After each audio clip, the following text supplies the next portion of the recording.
c'è il vero? Adesso è acceso, sì. Vuole lei fare l'apertura? Parte dottor Lampis. Buonasera, allora un attimo prima di partire do il cenno io, per favore. Chiedo scusa. Sa, prova sì, ok, facciamo senza per favore quando si è lontani, se no non si vede niente.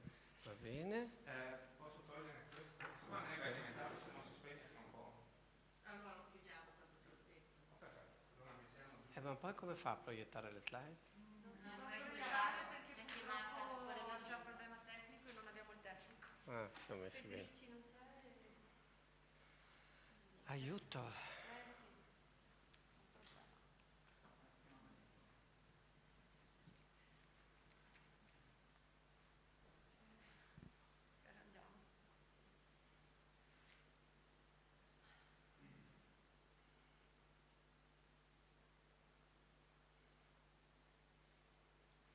Io ho solo questi occhiali, sono uscito stamattina, senza non ci vedo, quindi sembrano occhiali da sole.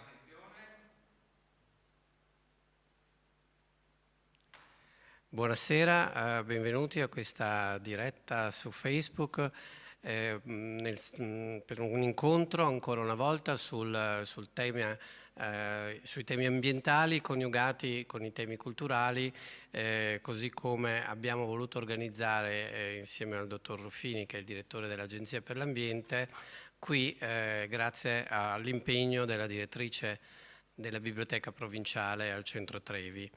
Parlare di ambiente e cultura insieme aiuta in questo momento dove la transizione ecologica è il tema forse più attuale nei prossimi anni, e credo che farlo in un centro culturale sia un'idea fruttuosa. E quindi saluto la nostra importante relatrice, che è la direttrice del laboratorio provinciale Alberta Stenico, con la moderazione di Jutta Kustacher. Vi porto il saluto dell'assessore Giuliano Vettorato e do subito la parola alla padrona di casa, che è Valeria Trevisan, direttrice della Biblioteca Provinciale Claudio Augusta. Grazie Valeria.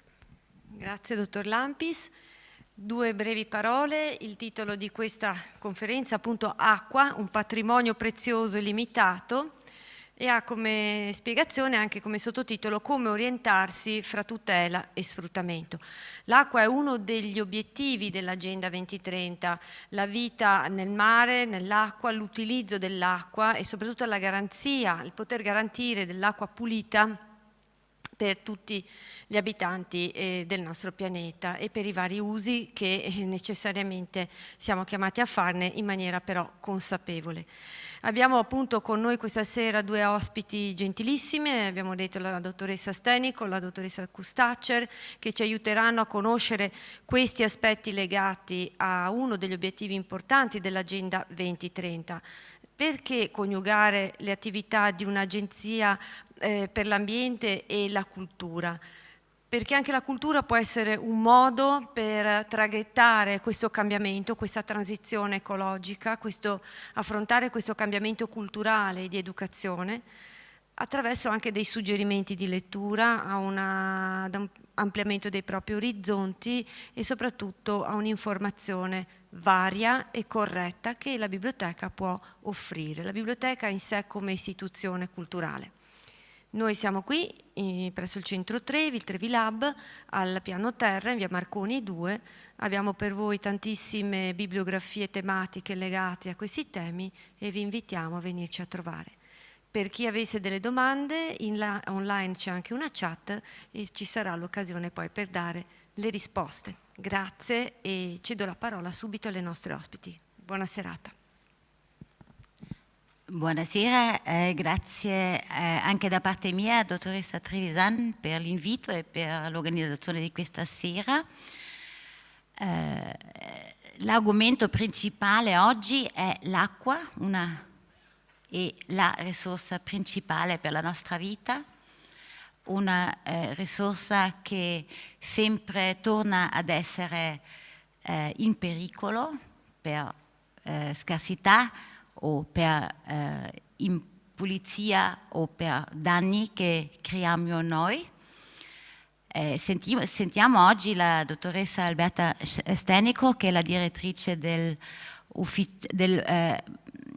laboratorio biologico della provincia e ci siamo incontrate in anteprima a un po' scegliere gli argomenti più adatti per stasera. Ci siamo anche strutturati assieme in modo che la dottoressa può spiegare, esprimere e anche declinare molto bene a voi tutti quanti, a noi tutti quanti. Io mi sono molto incuriosita di questo lavoro che sta facendo la dottoressa Stenico. Prima di tutto però la chiedo gentilmente per una precisione. Abbiamo, se si guarda negli elenchi, all'ufficio, all'amministrazione pubblica in provincia, 3 enti, se li chiamo così, che si occupano con l'acqua in Alto Adige. C'è l'ufficio della gestione sostenibile delle risorse idriche, c'è l'altro ufficio per la tutela acque e c'è il laboratorio biologico dove la dottoressa Stenico dirige, e visto che l'acqua ci pone tanti compiti come società, prima di tutto vorrei chiedere alla dottoressa Stenico di spiegarci chi di voi 3 fa che cosa e poi spiegare anche più dettagliatamente le sue competenze come laboratorio e i suoi lavori vero e proprio. Le do il microfono così o ce l'è?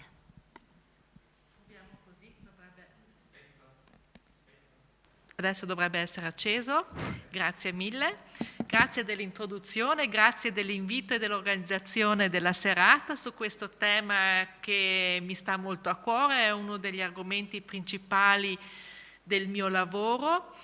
L'agenda 2030, come viene comunemente chiamata, in realtà sono gli obiettivi che ha fissato niente di meno dell'ONU, quindi le Nazioni Unite hanno fissato 17 obiettivi da raggiungere. Stasera parliamo di ben 3 obiettivi. Innanzitutto il numero 6 che riguarda le acque, però in realtà parliamo anche del numero 3 che riguarda salute e benessere, e anche il numero 14 che riguarda la vita nell'acqua. E come diceva la dottoressa Kustacher che mi ha introdotto, l'Agenzia Provinciale per l'Ambiente e la Tutela del Clima ha ben 3 uffici che si occupano principalmente di acqua. L'ufficio gestione sostenibile delle risorse idriche, che si occupa soprattutto appunto delle risorse, di chi vuole utilizzare una risorsa, a chi deve chiedere, è proprio a questo ufficio qui che deve chiedere, e in questo ufficio si svolgono tutte le pratiche per poi ricevere una concessione per l'utilizzo dell'acqua. Le acque sono pubbliche, ci vuole una concessione.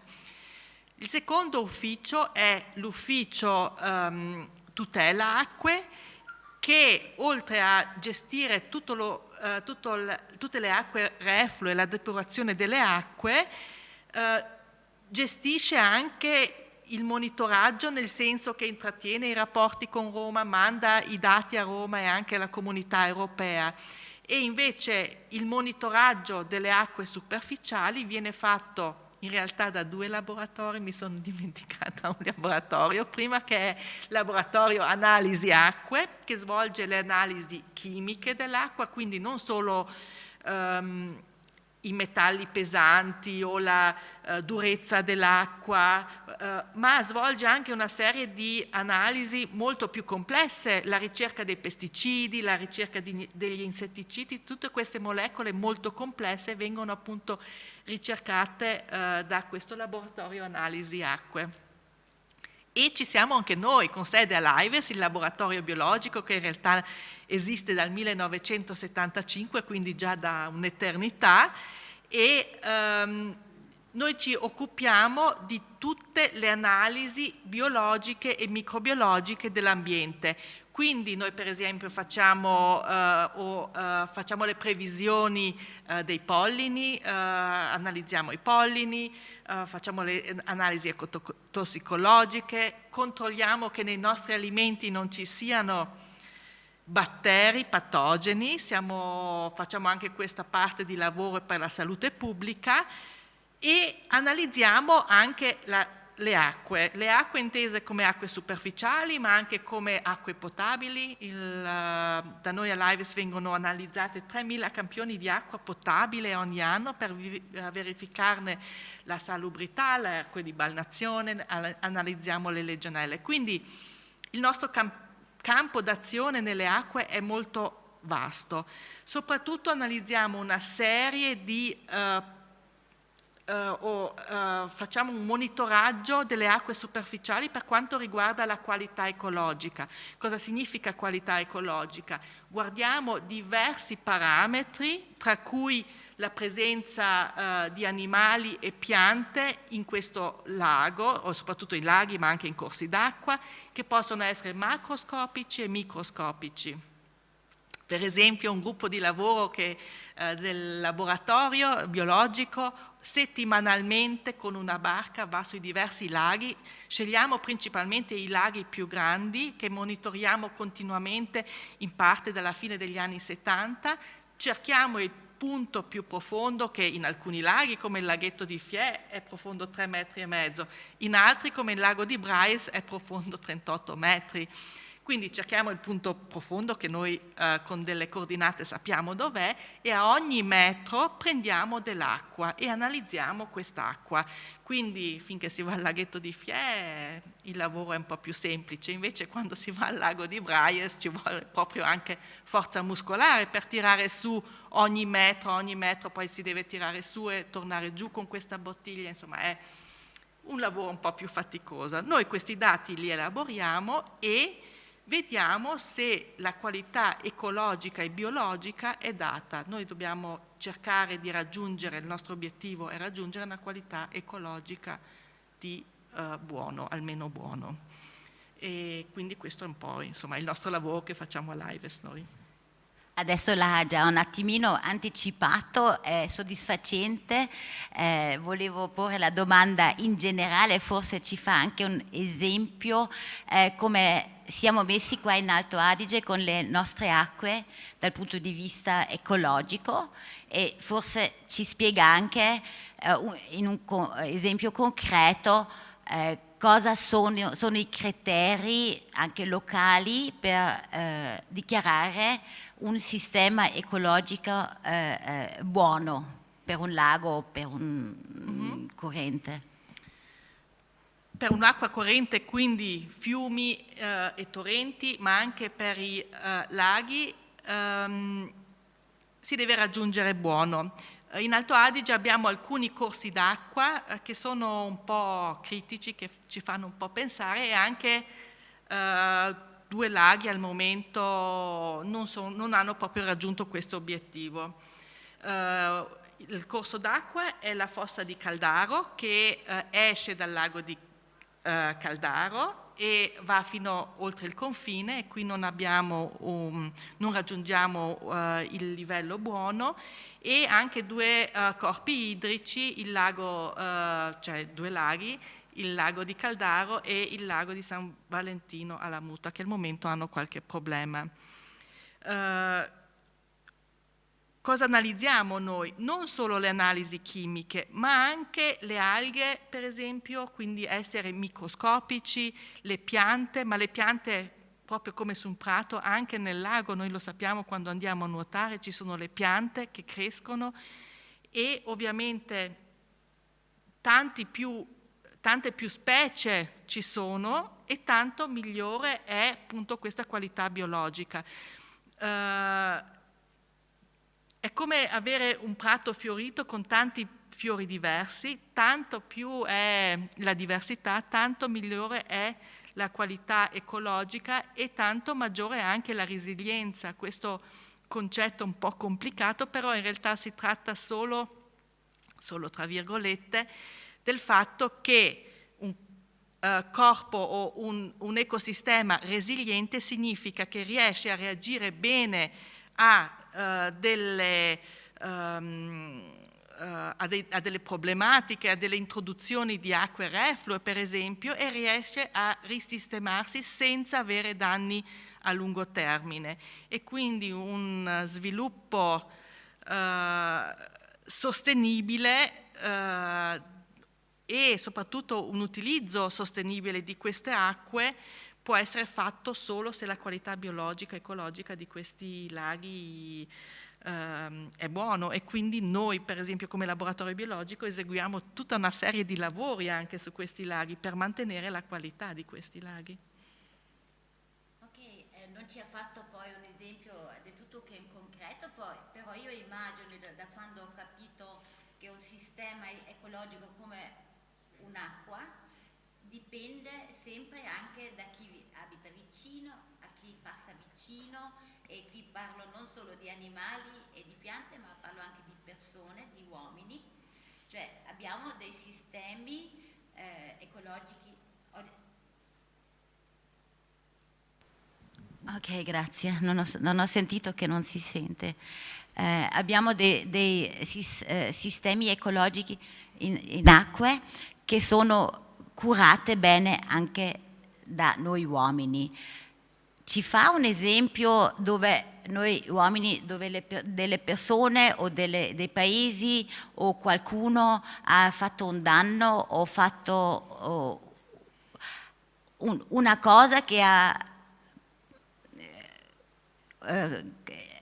rovinato l'equilibrio in questo sistema ecologico? Sì, di esempi ce ne sono tanti. Farei innanzitutto l'esempio del lago di Fiè. Il laghetto di Fiè è conosciuto, penso, a tutti gli abitanti, da tutta la popolazione dell'Alto Adige. È uno dei nostri 8 laghi balneabili e già alla fine degli anni 70 abbiamo eseguito i primi lavori di ristrutturazione e manutenzione di questo laghetto, che poi hanno continuato nel tempo. Abbiamo però visto che dal 2007-2008 la concentrazione di sostanze nutritive in questo laghetto continuavano ad aumentare, e anche la concentrazione delle alghe. Al contrario, le piante acquatiche, quindi le diverse piante sempre presenti nel lago, improvvisamente sono sparite. Abbiamo scoperto il motivo e abbiamo saputo che sono stati introdotti illegalmente 10, ma 10 di numero, carpe erbivore. Queste sono specie aliene, cioè quindi specie che in realtà sono qui solo perché ce le ha portate volutamente l'uomo, non sono specie che normalmente vivrebbero qui, e quindi queste specie che non sono autoctone ma sono alloctone, specie aliene appunto, hanno devastato la biologia di questo lago, si sono mangiati tutte le piante, e quindi le piante per crescere normalmente utilizzano le sostanze nutritive presenti nel lago. In questo caso le piante non crescevano più, le sostanze nutritive erano libere, e in questo modo sono cresciute e si sono moltiplicate a dismisura le alghe. Ci sono delle foto di questo laghetto di Fiè, per esempio anche del 2018, dove era completamente torbido, aveva un colore marroncino, e oltre al colore ovviamente la presenza di alghe potrebbe anche essere tossica o pericoloso per la persona, perché si tratta di cianobatteri. E quindi diversi sono stati i lavori. Già prima abbiamo cercato di togliere queste carpe, sempre assieme all'ufficio caccia e pesca, che non è così facile togliere queste carpe, e alla fine nel 2018 abbiamo deciso di intervenire in modo molto consistente assieme al comune, all'ufficio parchi, all'ufficio caccia e pesca, ma anche i volontari vigili del fuoco di Fiè, di Laives, perché avevano delle pompe molto grandi per svuotare un lago, perché la prima cosa che abbiamo fatto è abbassare il livello del lago per vedere se riuscivamo a togliere. Però non è così è facile dire svuotare un lago, però non è come in una vasca da bagno dove basta tirare su il tappo ed esce l'acqua. È stato molto impegnativo e sono state utilizzate veramente tantissime risorse, tra cui anche i sub volontari dei vigili del fuoco della provincia di Bolzano ci hanno aiutato. per togliere alla fine 3 carpe erbivore della lunghezza di 1 metro, 95 centimetri, 85 centimetri, e questi hanno veramente distrutto tutto l'ecosistema. E si sa la motivazione perché come mai i carpi possono essere finiti nel lago di Fier? C'era una persona che voleva liberarsi o che lo teneva a casa? Si sa di più? Si sa chi era? Non sappiamo chi era, non sappiamo di preciso chi era, però le motivazioni delle specie aliene in questo caso non penso perché qualcuno aveva a casa queste carpe e voleva liberarsene, penso più perché non aveva le informazioni corrette e pensava che in questo modo ci fosse un vantaggio al lago, per esempio per chi nuota o per chi pesca, perché non ci sono queste piante, perché appunto divorano queste piante. In altre situazioni però sappiamo che persone liberano specie non autoctone, quindi specie aliene, che in parte possono diventare anche invasive, per esempio le tartarughe dalle guance rosse. Sono le tartarughe che teniamo spesso in casa, sono specie aliene, quindi non autoctone, e se liberate per esempio al lago di Monticolo, perché pensiamo che al lago di Monticolo stanno bene, facciamo un enorme danno non calcolabile, perché queste ovviamente si nutrono delle rane, delle uova delle rane, dei girini, e distruggono così tutto l'ecosistema. Ma abbiamo anche altri esempi, per esempio adesso abbiamo, cioè al lago di Monticolo, al grande lago di Monticolo, abbiamo delle piccole medusine che ormai chi ci nuota spesso le conosce. Anche queste sono specie aliene, quindi che non dovrebbero stare lì.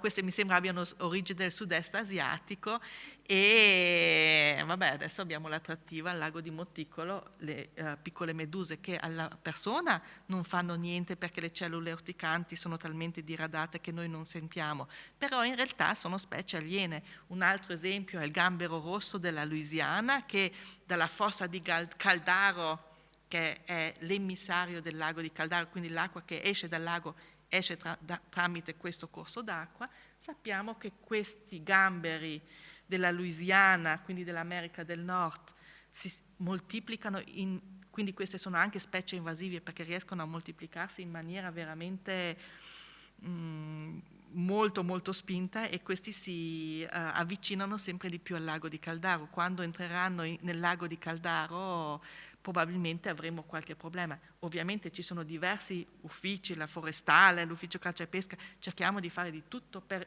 ritardare l'arrivo di questo gambero rosso. Purtroppo non pensiamo di riuscire in eterno a evitarlo, lo ritardiamo ma non lo eviteremo.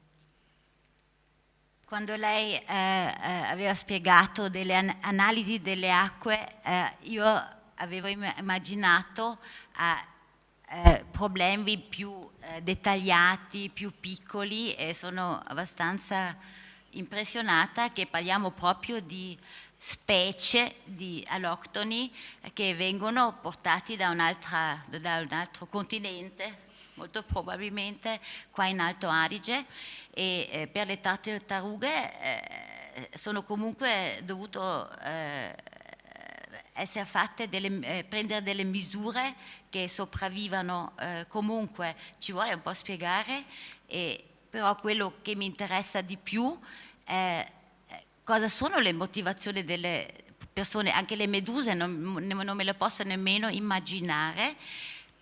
Sui pesci non ho nessuna idea chi si libera di un pesce che ha tenuto prima a casa. Forse ci spiega un po' di più, che possiamo anche imparare come comportarci. Chi di voi o di noi ha degli acquari a casa o dei laghetti a casa, per essere anche coerente nel senso ecologico. Sì, chi Allora, le motivazioni non tutte le so, però per esempio chi ha un acquario a casa e non vuole più tenere questo acquario, assolutamente non dovrebbe disfarsene svuotando questo acquario per liberare, tra virgolette, i pesci in un ambiente naturale. Anche portare le tartarughe in un ambiente naturale non va bene, perché distrugge appunto l'ecosistema locale. Noi invece abbiamo in diverse zone, per esempio a Caldaro, vengono gestite delle aree controllate dove si possono consegnare queste tartarughe che uno prima teneva a casa, poi magari diventano troppo grandi e ingombranti e quindi la gente se ne vuole liberare. Anche nel caso delle meduse potrebbe, secondo me, è stata una contaminazione, tra virgolette, non volontaria di chi l'ha fatta, pensiamo. Grazie mille. Cioè,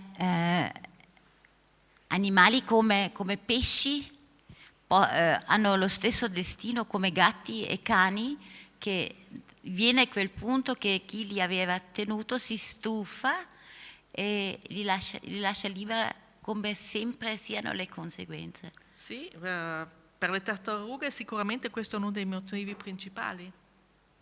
E però purtroppo noi a casa abbiamo di solito le tartarughe, vabbè non esistono tartarughe autoctone, però le tartarughe dalla guancia rossa che sono molto invasive.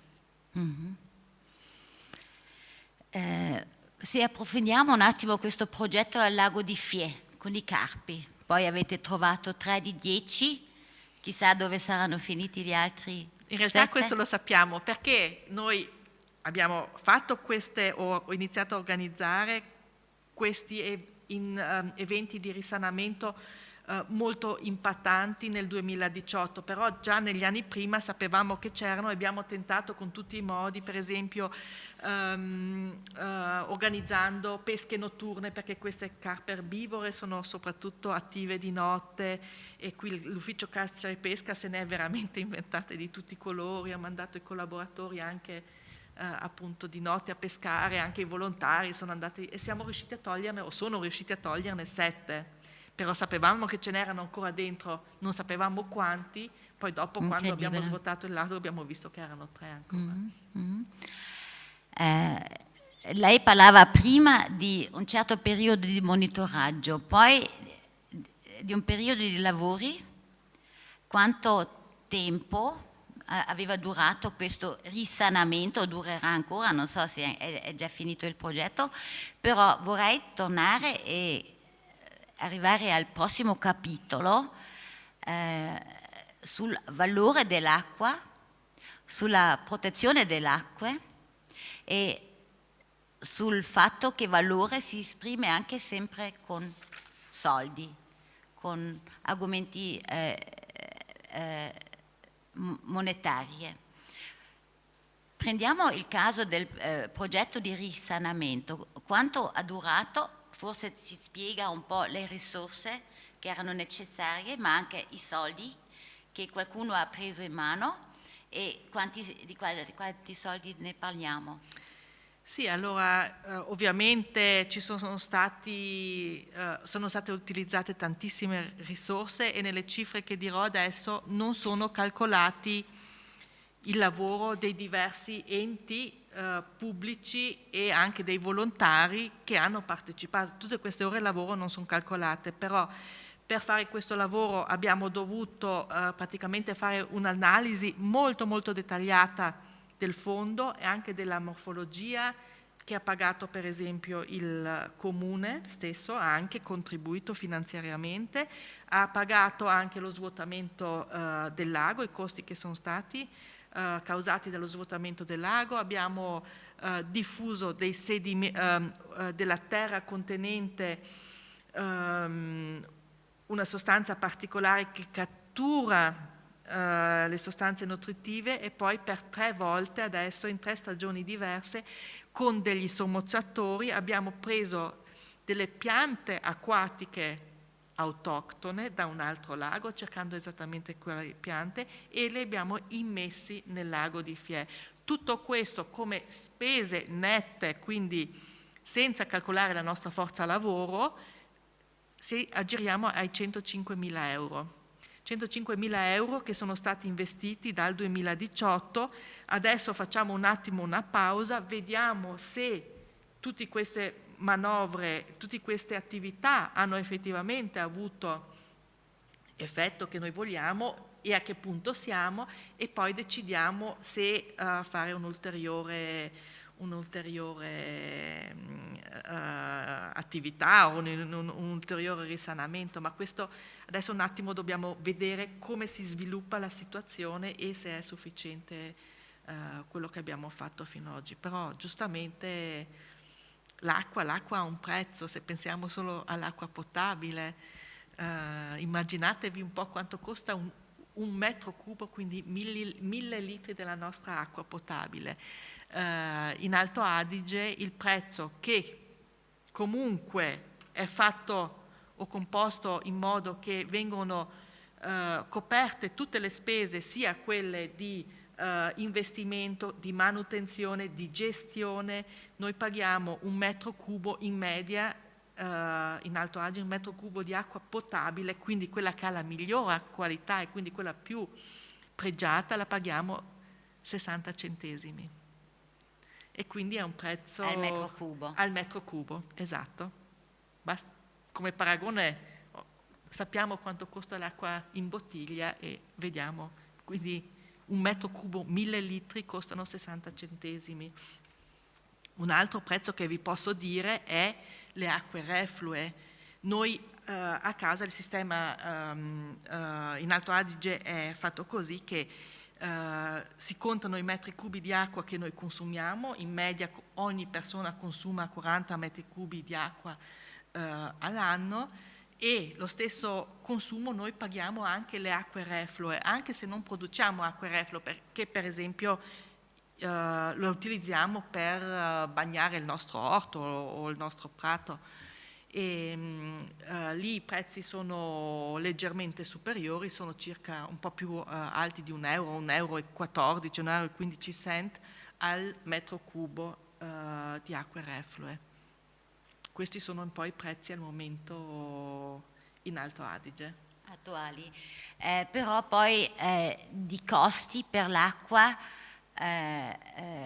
sono causati comunque anche giustamente per chi usa l'acqua. Se penso all'uso acqua commerciale in agricoltura, o chiesto diversamente, il comune di Fier non avrà messo di parte dei soldi per un eventuale danno che al lago di Fier deve essere tolto o essere risanato, da dove anche l'ente pubblica prende alla fine soldi per tenere, per monitorare, per tenere a posto e pulito quello che strutturalmente si può fare dei soldi. Chi utilizza l'acqua deve avere una concessione e deve pagare un canone. A seconda dell'utilizzo il canone per metro cubo è più alto o meno alto. Per esempio in agricoltura abbiamo addirittura dei canoni diversificati. Chi è ecologicamente più bravo, passatemi questo termine, non è proprio il termine giusto, però chi è meno impattante perché per esempio usa l'irrigazione a goccia e quindi spreca meno acqua, o chi fa agricoltura biologica paga, per loro il canone è più basso. Però questo canone sono degli introiti che la provincia riceve, e una parte di questi introiti vengono riutilizzati per fare questi tipi di risanamento, non solo sui laghi, ma anche sui corsi d'acqua e in generale, per esempio, anche per la mobilità, per tutta una serie di eventi per migliorare appunto la qualità ecologica della nostra vita, del nostro ambiente in generale. Praticamente con l'acqua è anche stata è stato creato un bilancio tra introiti, uscite, per tenerlo pulito, per tenerlo a disposizione per noi tutti quanti, cosa sempre utilizziamo o per che cosa oltre il bere e sopravvivere abbiamo bisogno o vogliamo usare l'acqua. Qui il valore si esprime comunque anche monetariamente. Giusto? Esatto, Okay. esatto, sì, sì, sì. Interessante.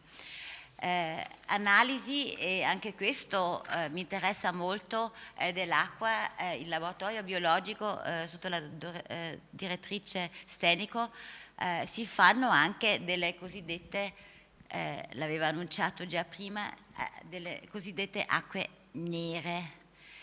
Ho letto da parecchio tempo fa che da ogni località, città o cosa sempre sia, e dipendentemente da dove si trova nel mondo, o se è grande o piccolo, ogni città ha il suo profilo nell'acqua nera. Lei può confermare questo, e mi interesserebbe cosa si può leggere dalle nostre vite sociali in Alto Adige dalle acque nere. Sì, è interessantissimo vedere cosa c'è nelle acque reflue. Le acque reflue veramente sono una matrice ricchissima di informazioni. Per esempio, analizzando le acque reflue, cioè le acque reflue, quindi le acque nere, le acque di scarico, in queste acque possono essere ricercate tantissime matrici diverse. Per esempio possono essere ricercate i psicofarmaci, gli antibiotici che noi utilizziamo, e utilizzando questi antibiotici poi noi li espelliamo e si possono ritrovare nelle acque reflue. C'è anche un progetto europeo molto interessante che analizza 5 tipi di stupefacenti, e qualche anno fa, mi sembra nel 2019, per quanto riguarda il consumo della cocaina, Bolzano era abbastanza elevato, diciamo, abbastanza avanti nel ranking, perché sembrava fosse abbastanza elevato. Cioè, che vuol dire che a Bolzano viene consumata tanta cocaina che... Come a Madrid e a Milano. Era all'epoca, nel 2019 mi sembra. Sì. Come a Milano? Sì, esatto. In realtà sono 2 le città in Italia che partecipano a questo progetto, una è Milano e una è Bolzano, però ci sono diverse città europee che partecipano, e una volta all'anno, in un giorno a caso, sia un giorno settimanale che un giorno del fine settimana, vengono raccolte queste acque, poi viene analizzata per esempio la cocaina, ma anche altri stupefacenti come l'MSDA, eccetera, insomma tutta una serie di anaboliti, e quindi si può capire quanto di queste sostanze vengono consumate. In questo caso nel depuratore, cioè delle persone che convogliano le loro acque di scarico nel depuratore di Bolzano. Il depuratore di Bolzano è uno dei depuratori più grandi che abbiamo, e convoglia le acque non solo della città di Bolzano, ma anche di diversi comuni limitrofi, e in questo caso possiamo dire che quanto di queste acque, cioè quanti di queste sostanze stupefacenti sono presenti o vengono consumate in questi comuni. Un'altra cosa che noi attualmente facciamo da quando è nata la pandemia, pochi mesi dopo, noi analizziamo la presenza del virus SARS-CoV-2 nelle acque reflue. Chi è infetto, indipendentemente dal fatto se è sintomatico o asintomatico, espelle, o il 70% delle persone infette circa espellono questo virus, e quindi non è necessario che uno va a chiedere tamponi per sapere com'è o chiede le analisi sulla persona. Si possono anche analizzare le acque reflue, e in questo modo noi sappiamo o conosciamo i dati in modo anonimo, e questo è un grande vantaggio. Vediamo per esempio adesso che da metà ottobre, per esempio nel depuratore di Bolzano la concentrazione è notevolmente aumentata di nuovo. Davvero. E se conteniamo, cioè se pensiamo alle conseguenze, parliamo adesso del virus, visto che ha fatto come ultimo esempio il Covid-19.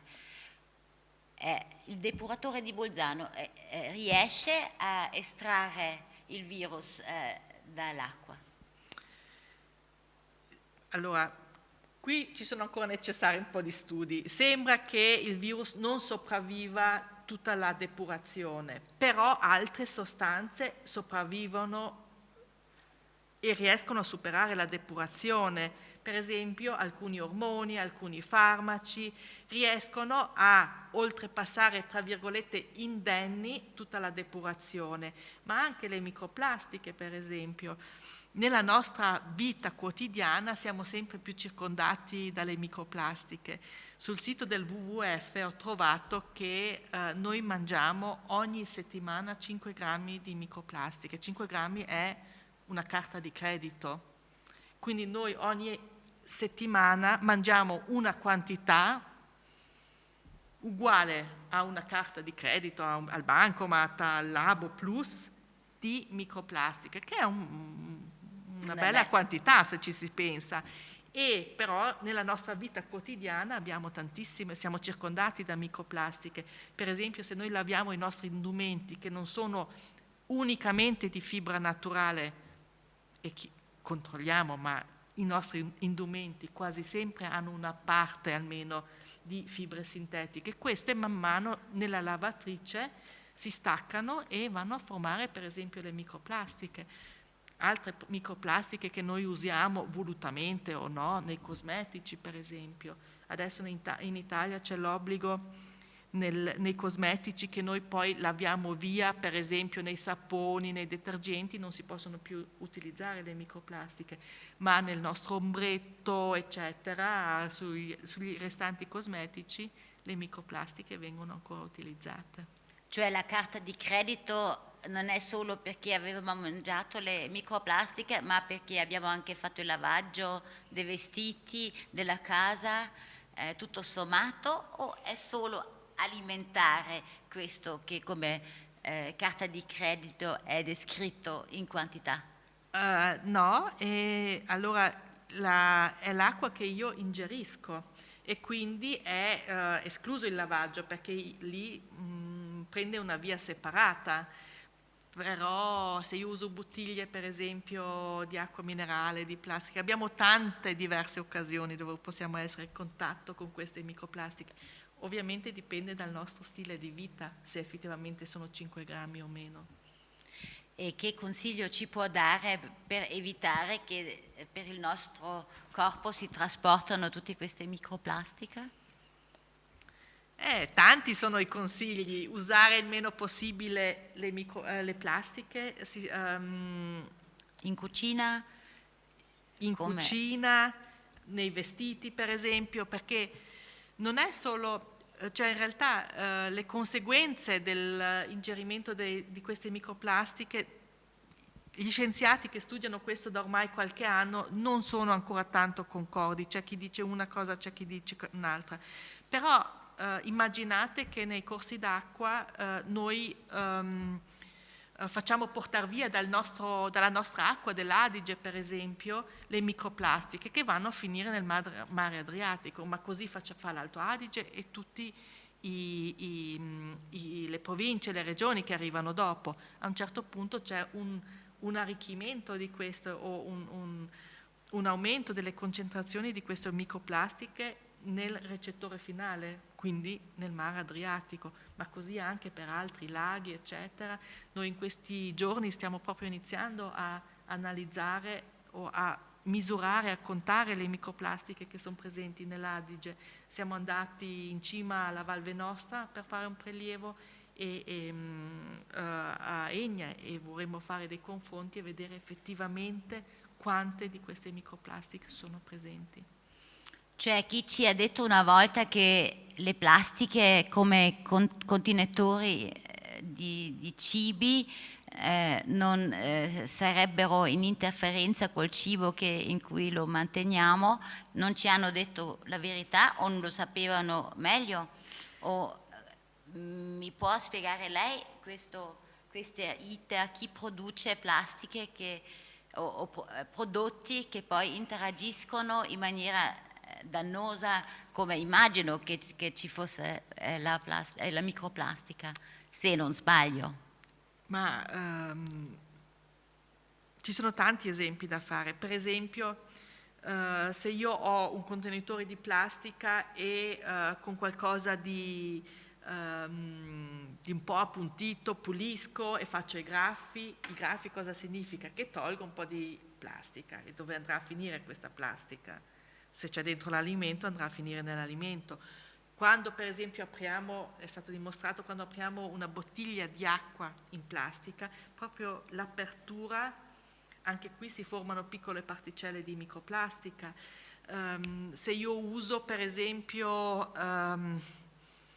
il mestolo a casa, il mestolo di legno viene consumato un po' da una parte, quindi significa che io mi mangio un po' di questo legno, se è di legno, e se è di plastica mi mangerò un po' di microplastica ogni volta che giro. Ci sono tantissimi momenti proprio in cui noi siamo a contatto, anche non volutamente, non consciamente, con queste microplastiche. Cioè evitare di mangiarlo vuol dire evitare l'uso di plastiche per tutti gli alimenti e, se possibile, anche nel vestirsi, a scegliere con più precisione, con più attenzione soprattutto cosa si compra, cosa si porta. Esatto. Prima che chiedo ancora sulla microplastica, un'altra cosa sugli antibiotici e sui psicofarmaci e anche sulla cocaina. Se il depuratore, come esempio quello di Bolzano, ma immagino che tanti altri depuratori non saranno in grado di eliminare certi molecoli, come vanno avanti? Se vengono portati da noi, dall'Alto Adige, cioè dall'Adige, lungo il fiume, lungo il mare, l'acqua viene consumata poi anche degli animali, cioè dei pesci, dei animali, delle piante, con un antibiotico. Dove finisce questo? Sì, l'antibiotico non è che mai viene distrutto, ci mette molto di più, come alcuni pesticidi, eccetera, ci mettono molto di più.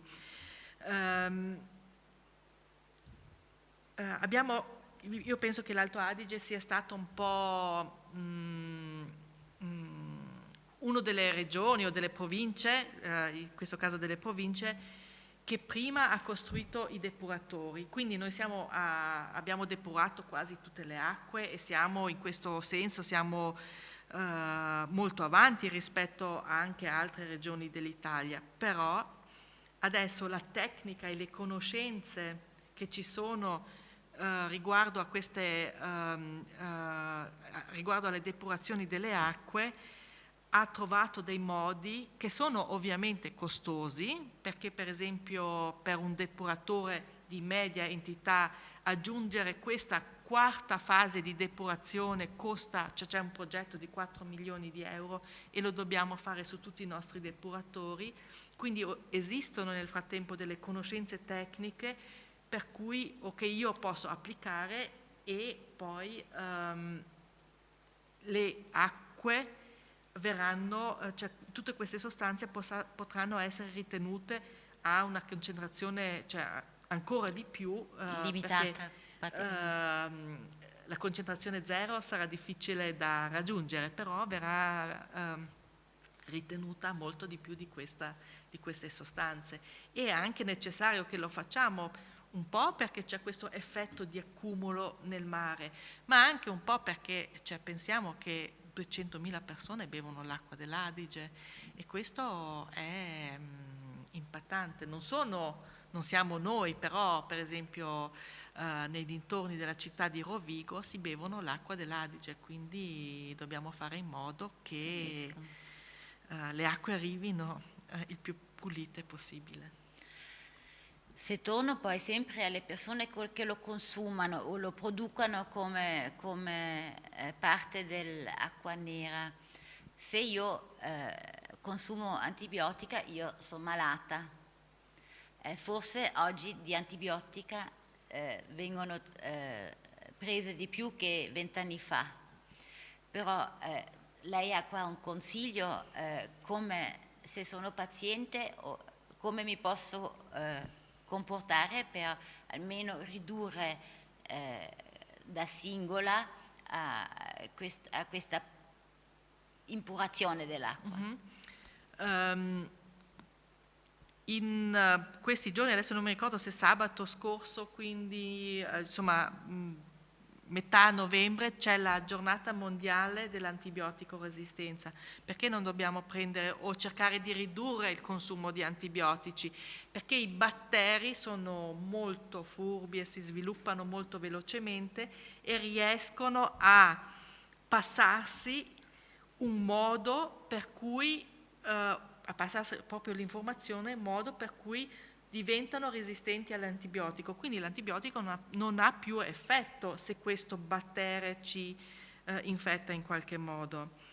E di conseguenza diventa molto pericoloso. Nel frattempo noi conosciamo resistenze a tutta una gamma di antibiotici, non solo a quelli che si utilizzavano tempo fa, eccetera, ma anche a quelli di nuovissima, di ultima generazione, e questo naturalmente è un problema enorme. Pensiamo, o la scienza pensa che nel prossimo futuro l'antibiotica resistenza e le microplastiche possono essere le due grosse sfide di cui noi ci dovremmo insomma occupare, quindi il fatto che di non prendere antibiotici da soli perché lo decidiamo noi, ma solo su stretto consiglio medico, è essenziale per uno sviluppo appunto ecosostenibile, per la nostra salute, per la salute dei nostri animali, ma anche per la salute dell'ambiente. Ok, grazie.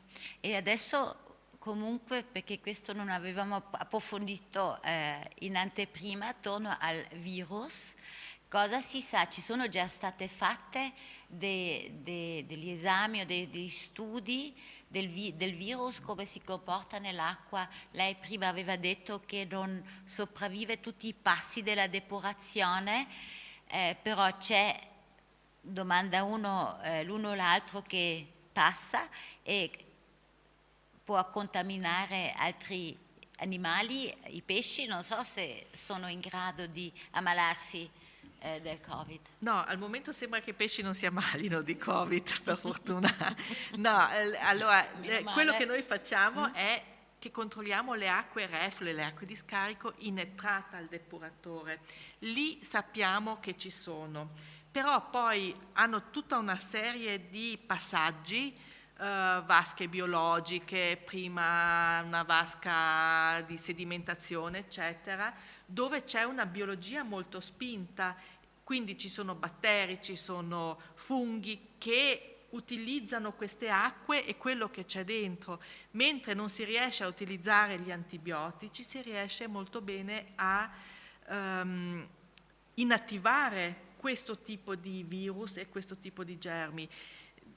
In realtà non so ancora rispondere perché non si sa, cioè si sa che qualcosa potrebbe uscire, però non si sa se è il virus intero oppure se è solo qualche filamento di RNA. Molto probabilmente è solo qualche filamento di RNA e quindi la scienza adesso dice che le acque depurate sono sicure da SARS-CoV-2.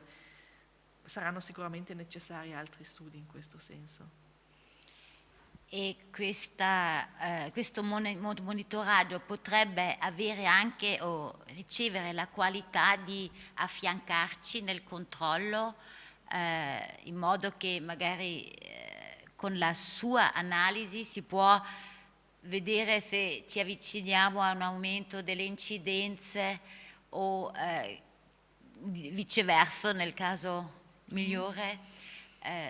La sanità le potrebbe chiedere affiancateci nel monitoraggio dell'andamento del virus? È già successo questa richiesta? È venuta? Siamo in contatto. Allora, diciamo nel periodo clou fino a settembre erano i 9 depuratori più grandi che venivano monitorati 2 volte alla settimana, e l'andamento, cioè noi potevamo dire se c'era una diminuzione o un aumento della concentrazione di questo virus. Queste informazioni venivano date alla task force con regolarità.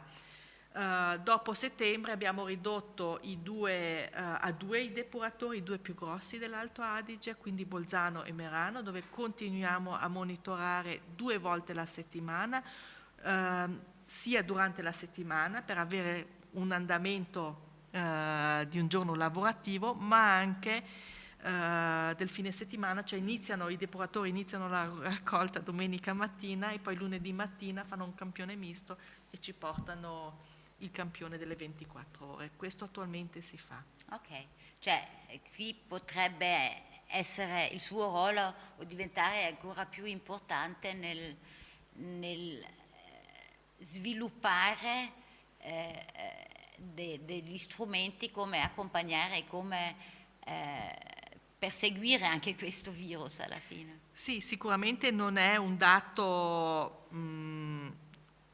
cioè non ci si baserà mai solo su questo dato, è chiaro, sì. Però per prendere alcuni tipi di decisione può aiutare anche a avere questo tipo di informazioni, anche perché sembra che soprattutto in momenti dove c'è un aumento, questo tipo di dati vedano l'aumento qualche giorno prima di altri tipi di dati, e quindi diciamo che aiuta a prendere alcune decisioni. Bene. Torniamo all'acqua di scarico, torniamo ad altri contenuti che voi durante le vostre analisi siete in grado di trovare. Parliamo un po' di rifiuti veri e propri. Una volta si trovavano anche delle non calzature, volevo dire delle calze. Le calze. Oggi qui noi come società siamo diventati più attenti a quello che si butta in toilette. Sì, in realtà questi dati non ce li ho, li gestisce un po' l'ufficio tutela acque, però sicuramente evitiamo o c'è meno persone che buttano calze, ma anche i bastoncini per pulirsi le orecchie. Quello che a me ha fatto molto senso è proprio un comunicato stampa o un'informazione di questo ufficio che ha anche detto che anche il filo interdentale, chiedetevi un po' dove buttate il vostro filo interdentale, se nel water o nei rifiuti. Si deve buttare ovviamente nei rifiuti, e anche queste piccole accortezze aiutano molto nella gestione di questi sistemi che sì utilizzano la biologia per depurare le acque, però sono veramente dei sistemi molto complessi e non così facili da gestire, e è anche un po' compito nostro aiutare a gestire questi sistemi, non buttando dentro di tutto nel water.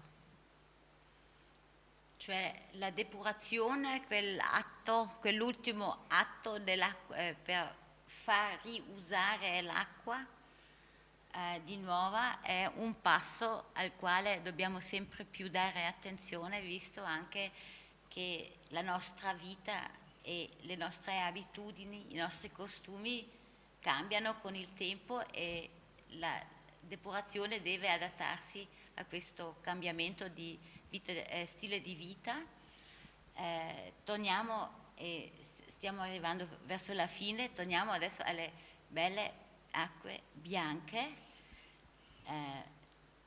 Quale lago o corrente oggi secondo lei è quello più pulito? Ma io penso che come Belnazione, per esempio, abbiamo un sacco di... cioè tutti gli 8 laghi al momento, anche dopo il risanamento del lago di Fiè, hanno un'ottima, un'eccellente qualità balneabile. In realtà la maggior parte dei corpi idrici, sia laghi che corsi d'acqua, ha in Alto Adige una buona qualità. E ovviamente il compito nostro adesso come agenzia è verificare dove ci sono i punti critici e intervenire in modo consistente e effettivo dove ci sono questi punti critici. Però penso che in conto di acque l'Alto Adige è messo abbastanza bene, sia ai corpi idrici, ma anche se pensiamo alle nostre acque potabili.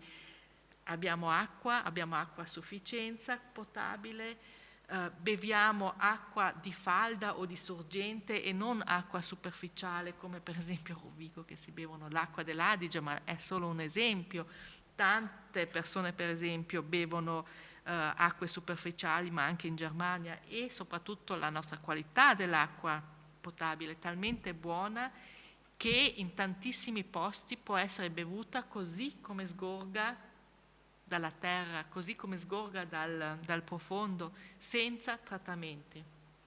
E questo è un valore enorme che noi abbiamo. Abbiamo una particolare qualità del nostro acqua o in certe valli qua in Alto Adige?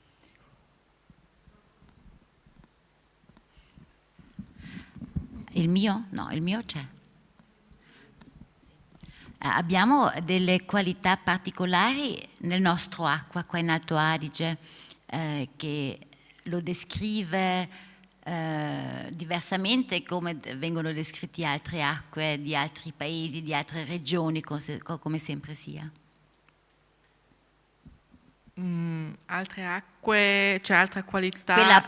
Quella potabile, la consistenza minerale, la consistenza anche delle fonti. In Alto Adige abbiamo una ricchezza geologica non indifferente e quindi abbiamo anche tante acque diverse che hanno un sapore diverso, che hanno una mineralità diversa. Adesso non parlo delle acque che noi imbottigliamo in Alto Adige, ma proprio le acque potabili che beviamo. Per esempio l'acqua potabile di Bolzano è diversa da quella di Caldaro, che è molto più ricca ha una durezza superiore, quindi è più ricca di calcare. Ogni acqua qui ha un chimismo tipico però il grande vantaggio è anche che è da un punto di vista microbiologico puro e quindi non ha sostanze, germi patogeni che fanno male, che fanno malattia, e quindi può essere bevuta proprio così come sgorga. È vero, ci sono sapori diversi dell'acqua, hanno mineralità diversa, chi è un po' più ricca, chi è un po' meno ricca, però sono sempre acque potabili, assolutamente. Ecco, l'ultima considerazione è l'uso dell'acqua potabile. Io vorrei chiedere quasi come posso io, come possiamo tutti quanti noi, dare valore a questa acqua poco costosa che viene a casa fuori, che abbiamo in casa, possiamo tenere come fonte a casa.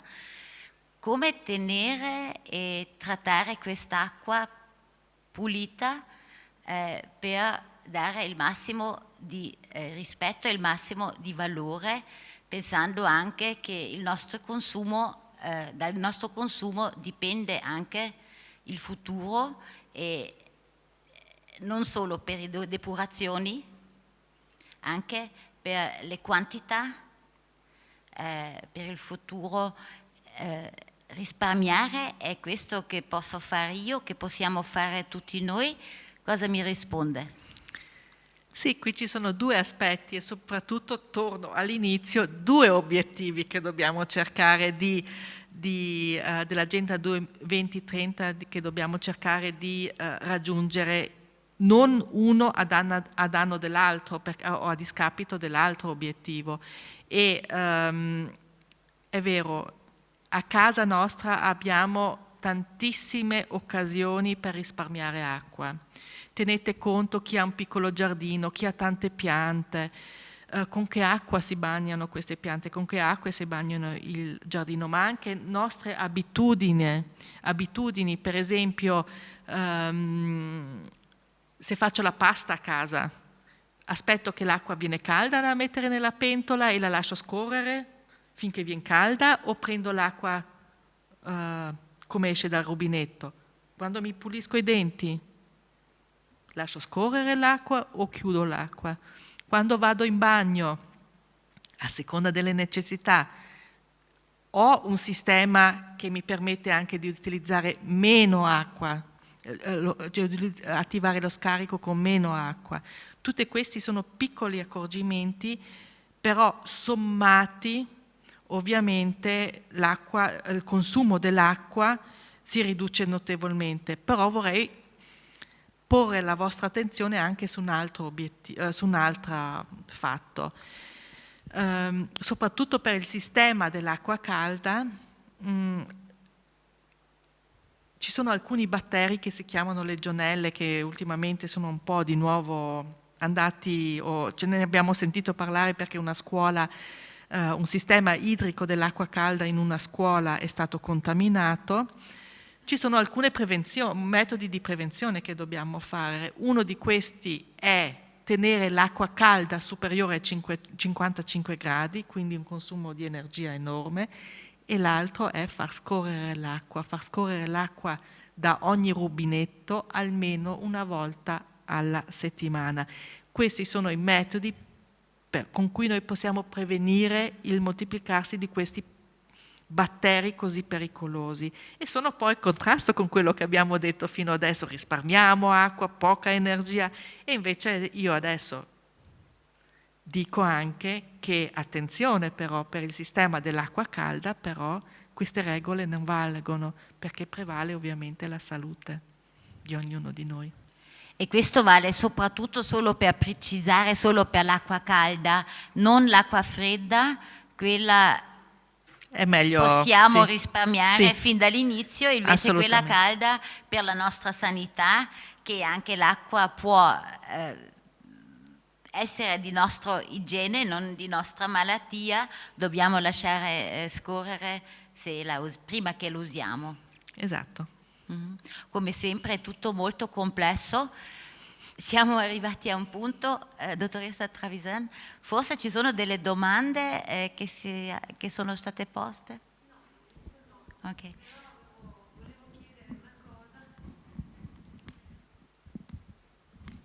Mi ha incuriosito il discorso del gambero della Louisiana. Del gambero della Louisiana? Da dove viene? Cosa le racconto del gambero della Louisiana? Se ha da darci qualche notizia, soprattutto della provenienza, perché è inquietante questa cosa di sapere che ci sono questi animali esotici che arrivano nel nostro ambiente. Sì, probabilmente probabilmente è stato introdotto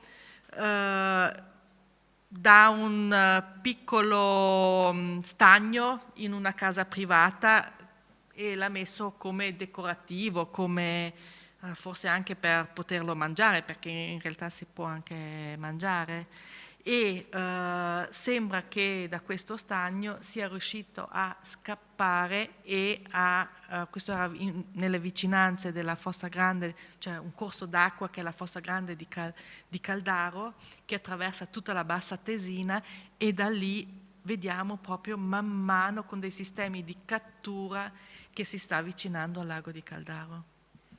Grazie intanto. Nel frattempo abbiamo anche una richiesta, un'informazione, una domanda. Innanzitutto i complimenti per l'esposizione a voi da parte di un nostro spettatore. Grazie. E chiede se per caso si sappia quando lo studio delle microplastiche del suo laboratorio potrà essere presentato. Faccio difficoltà a dire quando potrà essere presentato. Allora abbiamo, settimana scorsa o 10 giorni fa, sono andati per la prima volta a campionare. Il secondo campionamento, se tutto va bene, se la pandemia ce lo permette, eccetera, verrà fatto verso febbraio-marzo, immagino, e poi pubblichiamo sicuramente questi risultati, come anche altri risultati, sulle pagine internet dell'agenzia.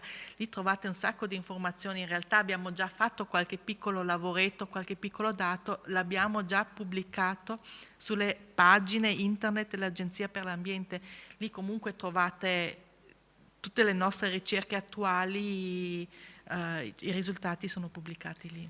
Grazie dottoressa Stenico, è molto interessante anche sapere di poter recuperare dei dati, delle informazioni, quindi se i cittadini saranno contenti e curiosi soprattutto di conoscere nel dettaglio l'attività del laboratorio biologico, la ringrazio che ha fatto riferimento anche alla pagina web. Nel frattempo abbiamo un'altra domanda dal nostro pubblico, arrivo io col microfono.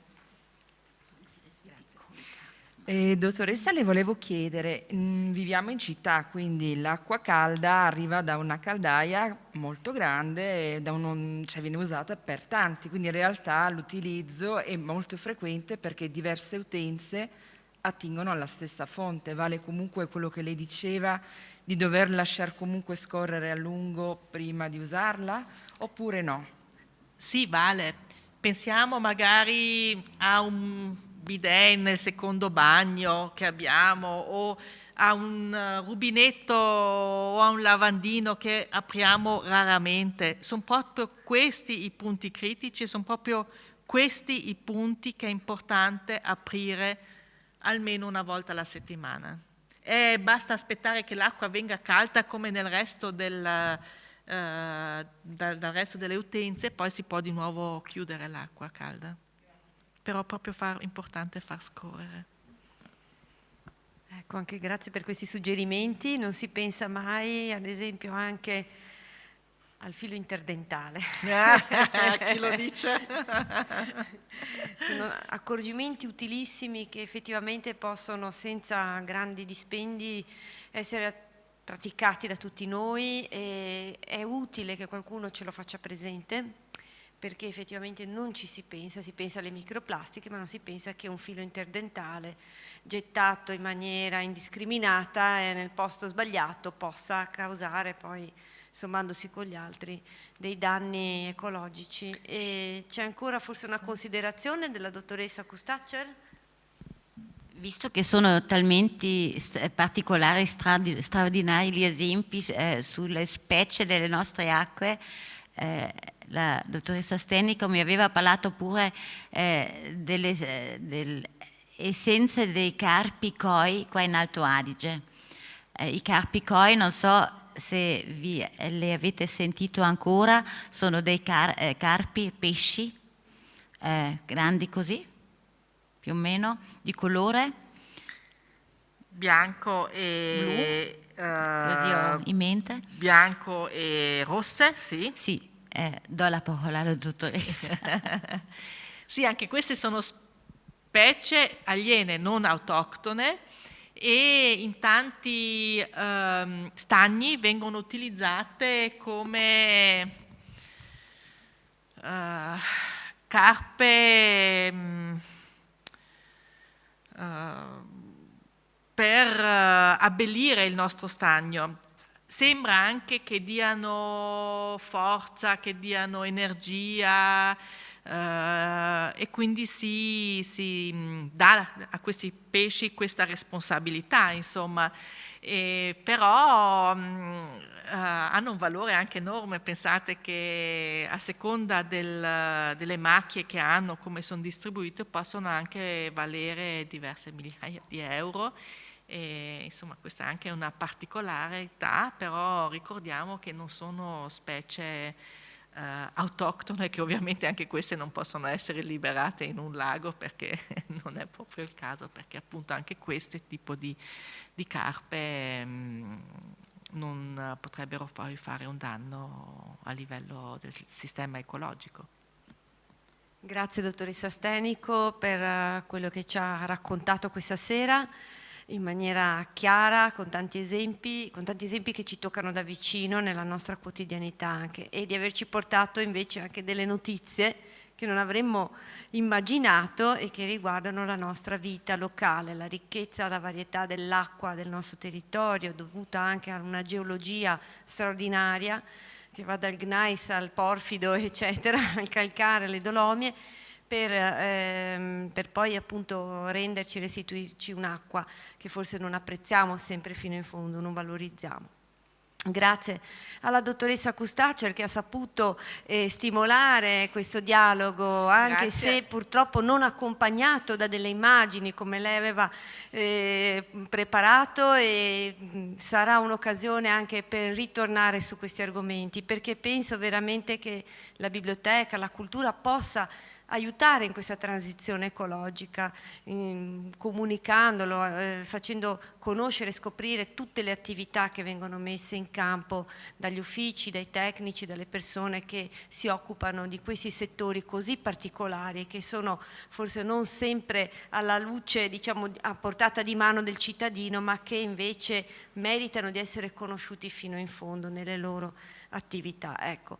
La biblioteca può offrire delle bibliografie, può andare avanti con questo percorso, e ricordo anche che la prossima settimana saremo di nuovo qui alle ore 18 presso il Centro Trevi e anche su YouTube in diretta streaming con l'argomento invece dedicato all'aria. Ecco, sarà una serata dedicata all'aria col dottor Luca Verdi e sempre l'Agenzia per l'Ambiente in compagnia con la dottoressa Kustacer.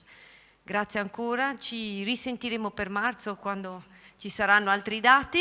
Nel frattempo vi ringrazio tantissimo e ringrazio chi ci ha seguito. Ricordiamo che il video è rivedibile poi a piacere. Grazie, buona serata. Grazie, buona serata. Danke.